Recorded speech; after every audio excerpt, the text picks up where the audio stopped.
Buongiorno e benvenuti a questa nuova puntata di Sicilia 24 Focus, che oggi è tutta dedicata ad una chiacchierata con il questore di Catania, Giuseppe Bellassai. Benvenuto. Buongiorno a voi e grazie per l'invito.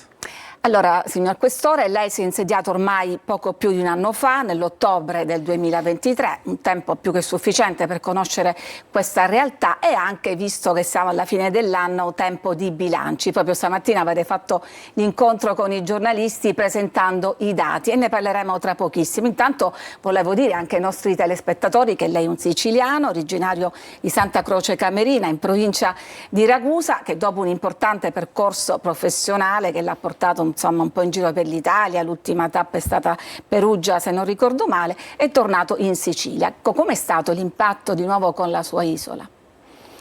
Ma da un punto di vista, diciamo, strettamente personale, molto positivo. Sono tornato in una regione che conosco, che amo, in un territorio, quello catanese, che ho molto frequentato, diciamo, fino ai miei 25 anni, avendo io studiato qui all'Università a Catania in giurisprudenza e prima ancora avendo svolto qua il servizio militare e quindi diciamo, è stato un impatto assolutamente positivo. Lo è stato anche da un punto di vista professionale. Perché come dire, cosa diversa vivere in territori, gli ultimi che avevo frequentato, le dicevo appunto Perugia, poi prima ancora Taranto e prima ancora Benevento, in tutti e tre i casi da questore come a Catania. Si trattava di territori di cui non conoscevo le dinamiche, in particolar modo le dinamiche criminali, ma anche quelle sociali, cosa diversa chiaramente per quanto riguarda il territorio di Catania. Quindi mi sono reimmerso in un territorio che già in qualche modo conoscevo e a contatto con una cittadinanza di cui conosco mentalità, modo di fare, approccio. Questo chiaramente rende molto più semplice anche il tipo di lavoro che noi andiamo a fare. Allora dicevamo che stamattina avete fatto il bilancio di fine anno, avete diffuso dei dati che con l'aiuto della grafica e delle slide che ha preparato voi stessi, insomma, da parte della Questura, un anno insieme per esserci sempre. Sono tantissimi numeri, io ne posso elencare qualcuno: oltre 1000 persone arrestate, 2400 denunciate, 27 sorveglianze speciali per violenza di genere, che è un tema che vi sta molto a cuore, 393 ammonimenti che so che nelle ultime ore sono già cresciuti. Ecco, una sfilza di numeri che è impossibile elencare. Che cosa c'è, cosa possiamo leggere dietro questi numeri che risponde alla grande richiesta di sicurezza da parte dei cittadini? C'è un impegno corale delle donne e degli uomini della Polizia di Stato che, come anche stamattina ho voluto sottolineare, vogliono stare accanto ai cittadini, vicino alle loro esigenze, vogliono avere la possibilità di meglio conoscere le criticità del territorio e rispondere alle istanze che provengono dalla collettività. Lei ha citato dei numeri che dicono, quei 1000 arresti, 1000 più arresti, dicono di un'attività di contrasto alla criminalità organizzata, ma anche alla criminalità comune, che ha dato degli ottimi risultati, e quindi sottolineano l'importanza, l'efficacia in particolare del nostro apparato investigativo, in particolare della nostra squadra mobile, che è l'ufficio investigativo per eccellenza con competenza provinciale. Non ha citato i numeri relativi al controllo del territorio, che invece mi piace anche quelli sottolineare, perché dicono di... Sono troppi numeri, ecco, non si potevano citare tutti. Sono moltissimi numeri, ma quelli relativi al controllo del territorio mi piace ribadirne l'importanza, perché dicono di un aumento della presenza delle nostre pattuglie e dei nostri uomini e delle nostre donne sul territorio in fase di controllo, quindi di attività di prevenzione. Questo è sotto gli occhi di tutti, questi posti di blocco, i servizi di sorveglianza, devo dire anche io da cittadina me ne sono resa conto, forse nel passato non erano così presenti. E poi sempre stamattina lei ha insistito sulla richiesta di collaborazione da parte dei cittadini, cioè ha detto non c'è sicurezza se non c'è collaborazione. Ecco, questo è un appello che lei può ribadire.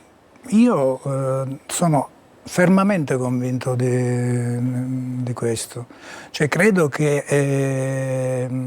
le forze di polizia, la Polizia di Stato abbia assoluta responsabilità in tema di sicurezza, ma che non si possa fare una buona sicurezza, non si possano ottenere dei risultati che siano risultati veramente soddisfacenti se non c'è una partecipazione di ciascun cittadino al tema della sicurezza. Guardi, intanto scorrono le immagini delle varie operazioni che avete fatto nel corso del tempo. Prima vedevamo una stalla abusiva con un piccolo pony, poi abbiamo visto dei pezzi di ricambio di auto usate, adesso qui non so che cosa salterà fuori, insomma tutte operazioni, blitz che avete svolto nel corso di questi mesi. Dicevamo la richiesta di sicurezza, una richiesta che riguarda innanzitutto anche il centro storico, che non è soltanto patrimonio dei cittadini ma anche dei tanti turisti che lo abitano. Non siamo, questa è una mia considerazione, secondo me a livello di Palermo, dove veramente c'è un'emergenza, però è vero che si chiede una presenza e un controllo di questa zona. Guardi, parlo delle zone della Movida, ecco, via Gemellaro, Castellursino. Sì, sono assolutamente d'accordo sulla considerazione, sulla riflessione che ha fatto lei. Credo che si dovesse partire dal centro storico, e siamo partiti dal centro storico, perché il salotto buono della città, quello che la presenta ai tanti turisti che fortunatamente giungono al nostro capoluogo per visitarlo. Mi pare da questo punto di vista che sia stato fatto da parte nostra, da parte della Polizia di Stato, ma di tutte le forze di polizia, uno scatto in avanti non indifferente. Il numero delle pattuglie che abbiamo messo sul territorio in quella zona della città è molto aumentato rispetto al più recente passato. I servizi che abbiamo svolto anche in termini di servizi di controllo straordinario di certi quartieri è anche quello molto maggiore rispetto a quanto non fossero in precedenza. In particolar modo abbiamo voluto attenzionare quartieri anche diciamo con difficoltà, degradati in qualche misura, come per esempio San Berillo, che è un quartiere di frontiera però al centro della città, o San Cristoforo, a cui si ricollegavano alcune delle immagini che lei poc'anzi commentava. È chiaro che è un lavoro che non può dare dei risultati definitivi in tempi troppo brevi, ma è un lavoro che deve essere fatto in maniera costante e che già sta portando a dei buoni risultati. Io credo che non c'è chi non veda tra i cittadini una maggiore presenza per esempio a San Berillo o una maggiore e costante presenza a San Cristoforo, e i risultati che ne conseguono sono anche questi di tutta evidenza. Ecco, venendo proprio a questi quartieri a rischio a cui sta facendo riferimento, che in alcuni casi sono delle vere e proprie roccaforti dello spaccio, quindi parlo di San Berillo, Librino, San Giovanni Galermo, in cui il contrasto allo spaccio è diventato sempre più difficile, anche perché ormai la droga si acquista come una pizza, col delivery, si chiama il pusher e viene consegnata a domicilio, quindi è ancora più difficile intercettarla. Ecco, le chiedo proprio da cittadina, non è frustrante pensare che ogni volta che voi arrestate un pusher o un'organizzazione c'è un altro pronto l'indomani a prendere il suo posto? Guardi, noi abbiamo un compito preciso, quello di fare sicurezza, di farla attraverso la prevenzione, attività di prevenzione e attraverso attività di contrasto.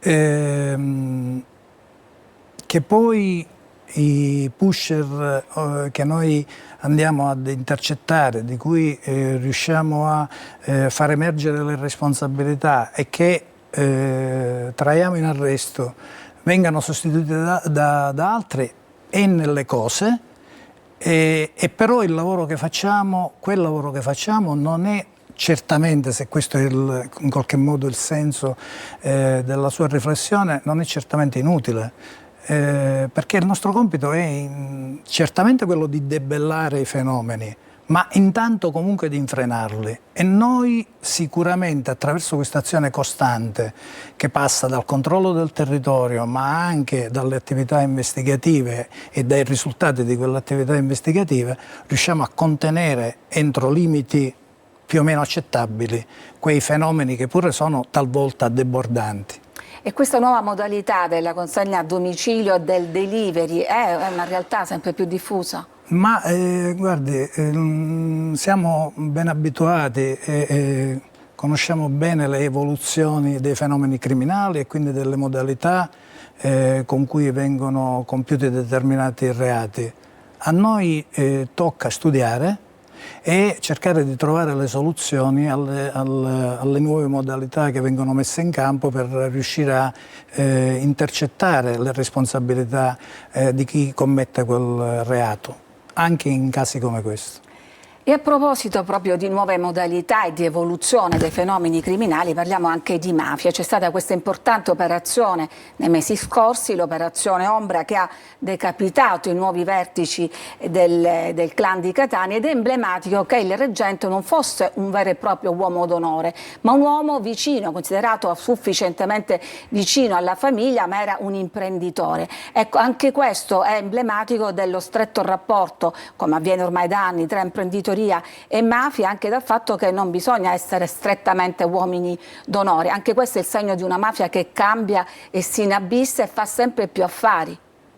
Assolutamente sì, ma questo è un processo che conosciamo ormai da tempo, che è iniziato nel 92-93, dopo le... Stiamo vedendo le immagini dell'operazione Ombra. Sì. Dopo le stragi di Palermo, Falcone e Borsellino, quelle stragi hanno costituito un momento come dire, di lento declino da parte delle organizzazioni mafiose. C'è un prima e un dopo le stragi. Certamente, le organizzazioni mafiose, Cosa Nostra, ma anche le altre organizzazioni mafiose, hanno compreso in quel momento che l'attacco frontale allo Stato era perdente, che quell'attacco comunque aveva risvegliato le coscienze dei cittadini, in primis dei cittadini siciliani, e quindi hanno tirato il remo in barca in qualche maniera, hanno capito che era necessario inabissarsi, viaggiare sotto traccia. Lo hanno fatto in tutti questi anni, hanno cercato di fare i loro affari senza troppo clamore, il caso che lei citava, relativo proprio ad una delle operazioni che abbiamo effettuato di recente, dimostra proprio questa volontà di avere un basso profilo che proprio consente a queste organizzazioni o ai capi, ai vertici di queste organizzazioni di essere più difficilmente individuati. Anche in questo caso va detto però, e lo dimostra appunto l'operazione e gli arresti che abbiamo effettuato, che le professionalità delle nostre donne, dei nostri uomini, delle nostre strutture investigative riesce bene ad adattarsi anche a questi cambiamenti delle organizzazioni mafiose. Un dato non cambia però con le organizzazioni mafiose, è quello delle estorsioni che continuano a esigere dagli imprenditori. Il dato su Catania dice che sono in aumento le aziende in odore di mafia, l'estorsione è il reato più diffuso, ma non arrivano le denunce a sufficienza. C'è sempre tanta omertà, tanta connivenza, ecco, più che paura oggi. Guardi, io anche in questo credo che bisogna fare una buona opera di educazione. Una buona opera di educazione degli imprenditori che alla fine devono comprendere che atteggiamenti di connivenza, di vicinanza alle organizzazioni mafiose sono deleteri per la loro attività, perché l'organizzazione mafiosa ha un solo scopo, quello di fare profitto, e quello quindi di fagocitare, e succede molto spesso, le attività economiche sane. Per cui il momento conclusivo di questi rapporti dell'imprenditoria, di una parte dell'imprenditoria con le organizzazioni mafiose è sempre lo stesso, cioè quello in cui caratterizzato sempre dal fatto che l'imprenditore sostanzialmente perde il controllo della propria attività, sia essa commerciale o di altro tipo. Quindi bisogna fare un'opera di educazione e bisogna da parte nostra, perché anche noi abbiamo delle responsabilità assolute in questo campo, riuscire attraverso fatti concludenti, attraverso i risultati, a ottenere la fiducia di quegli imprenditori, fargli capire che rivolgersi alle forze dell'ordine, alla magistratura, denunciare di essere sottoposti ad estorsione, al pizzo, a richieste di pizzo, alla fine è un atteggiamento vincente. Credo che appunto bisogna lavorare tutti all'unisono in questo senso. E di educazione alla legalità, non soltanto con gli imprenditori ma anche con i più giovani, e poi di un tema che vi sta molto caro, cioè della violenza di genere. Continueremo a parlare subito dopo una pausa per la pubblicità.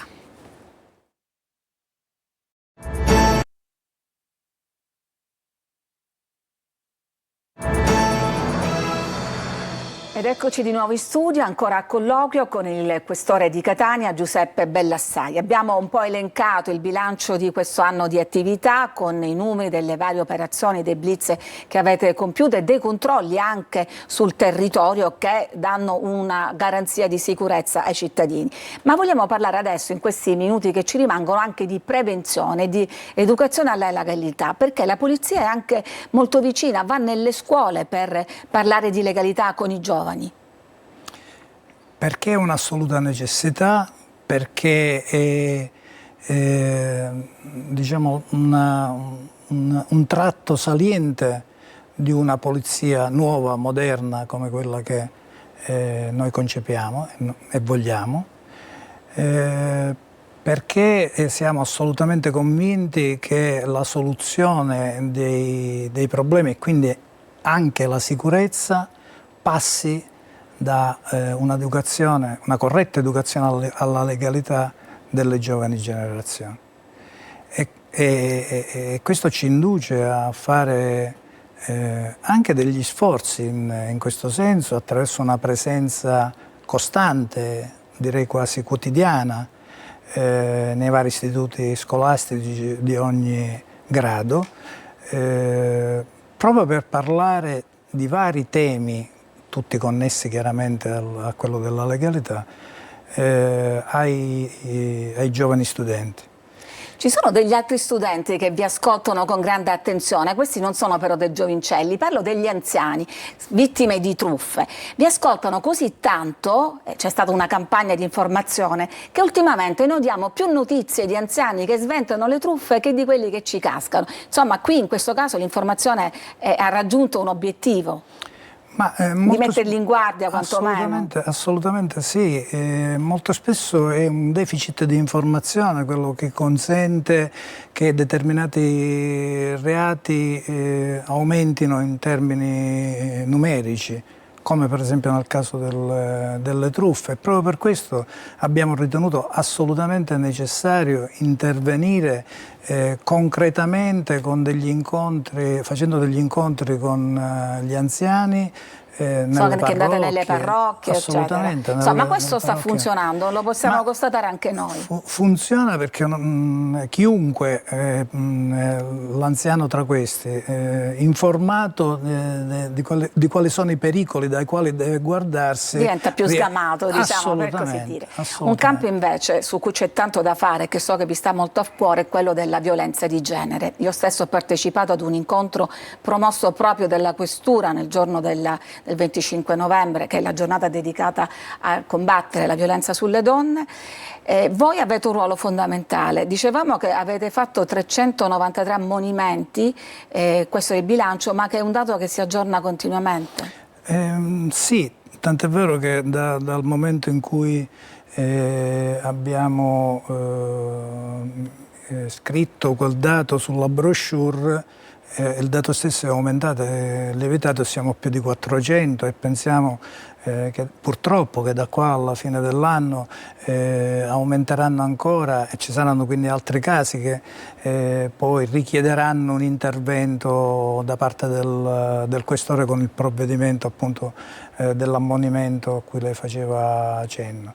Che cosa però possiamo dire a queste donne per fargli superare la paura e incoraggiarle a venire in questura a denunciare, farle sentire sicure? Noi possiamo dire che è assolutamente necessario che denuncino immediatamente qualsiasi fatto che in qualche modo possa preludere a delle situazioni ancora più gravi di violenza. Che c'è del personale qualificato da parte anche. dei loro uomini.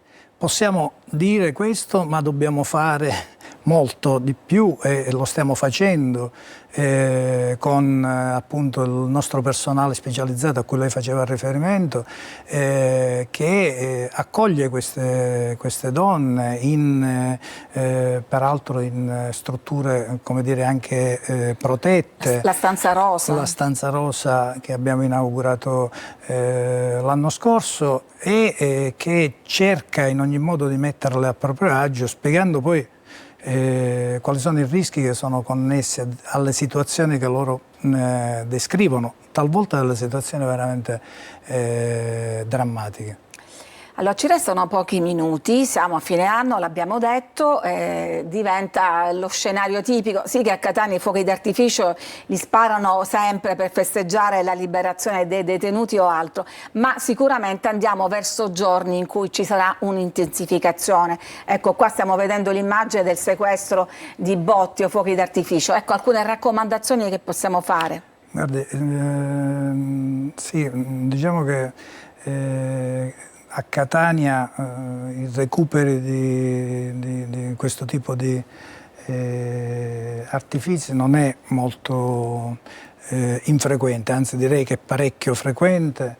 Tra poco immagino che daremo notizia di un altro recupero molto consistente che abbiamo fatto, ma si tratta di materiale esplodente che va veramente maneggiato con assoluta cura, intanto di cui va evitato l'utilizzo assolutamente in determinati casi, ma che comunque va sempre maneggiato con cura anche quando non si tratta di materiale esplodente particolarmente importante in termini di potenza che può erogare. E in questo senso, anche in questo senso stiamo facendo una campagna di sensibilizzazione con i nostri artificieri che vanno nelle scuole e spiegano anche i rischi che ci sono nell'utilizzo di questo tipo di materiale. Questo è molto importante. Restando in tema di Capodanno, immagino che passerete, non so se lei personalmente, molti suoi uomini, il Capodanno in Piazza Duomo, perché è proprio da lì che ci sarà il grande concerto di Capodanno con la diretta su Mediaset, quindi anche per lei sarà un Capodanno in piazza. È un Capodanno, sì, assolutamente sì, saremo in piazza come molto spesso ci accade alle donne e agli uomini della Polizia di Stato in questi frangenti, in queste occasioni. Ci sarà tanta gente? Ci sarà molta gente, stiamo preparando un piano di sicurezza che sia assolutamente adeguato e in questo siamo aiutati anche dall'esperienza degli anni precedenti. Siamo in chiusura, un'ultima battuta, vuole fare un augurio ai catanesi? Io vorrei augurare ai catanesi semplicemente di trascorrere delle feste assolutamente serene, un Natale sereno, con l'augurio che il 2025 sia un anno migliore di quello che sta per trascorrere, con la consapevolezza che molto dipende anche dai loro comportamenti. Allora le ricambiamo gli auguri, quindi auguri anche a lei, grazie al questore di Catania, Giuseppe Bellassai, per aver accolto il nostro invito. La trasmissione finisce qui, grazie anche a voi che ci seguite da casa.